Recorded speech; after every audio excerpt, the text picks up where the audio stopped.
ప్రభు అయిన యేసుక్రీస్తు వారి యొక్క ప్రశస్తమైన నామములో మీ అందరికి కూడా ప్రత్యేకమైన వందనాలు శుభాలు తెలియజేస్తూ ఉన్నాం.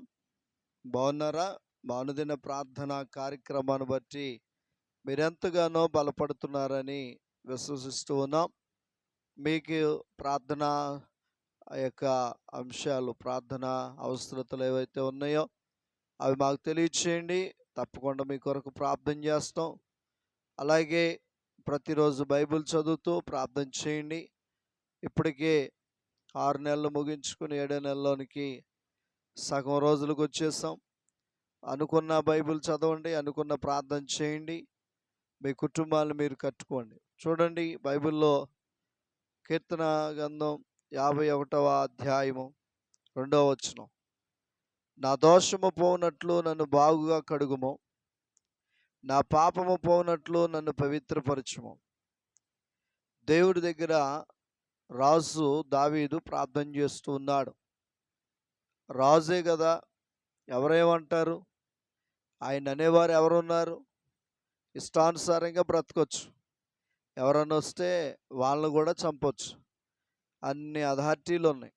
కానీ రాజు దావీదు ఒక దైవజనుడు చెప్పిన మాటను బట్టి విని, నేనే తప్పు చేశానని లోబడి దేవుని దగ్గర ఈ యొక్క ప్రార్థన చేస్తూ ఉన్నారు. ఏమని?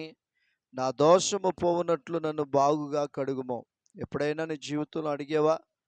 అయ్యా, నేను కొన్ని దోషాలు ఉన్నాను, నా దోషము పోవునట్లు నన్ను కడిగేయని అడిగేవా? తర్వాత అంటున్నారు, నా పాపము పోవునట్లు నన్ను పవిత్రపరచుము.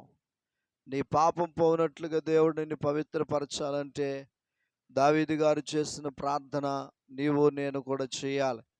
మనం దోషాల్లో ఉంటే, పాపాల్లో ఉంటే మన పట్ల దేవుడు కార్యం చేయడు. దేవుని ఆత్మ దూరంగా ఉంటుంది. దేవుని ఆత్మ మనకు దగ్గరగా ఉండాలంటే మనం చేయవలసిన పని ఏంటో తెలుసా?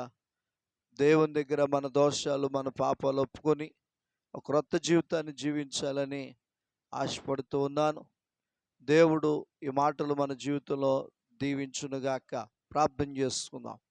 పరిశుద్ధుడా, ప్రేమ కలిగిన దేవా, ఈ ఉదయకాల సమయంలో మీరు మాట్లాడిన మాటను బట్టి మా పాపాలు, మా దోషాలు కడుక్కొని పవిత్రపరచబడి నీ కొరకు బ్రతుకున్నట్లుగా సహాయం చేయమని, ప్రతి విధమైన ఆటంకాలు దూరపరిచి నీ మహిమార్థమై నీ కృపాక్షేమలు మాకు దయచేసి ఘనత, మహిమ, ప్రభావాలు పొందమని యేసయ్య నామములో ఈ మనవులను అడిగి పొందినాము తండ్రి. Amen. God bless you. Thank you all. అందరికీ వందనాలు.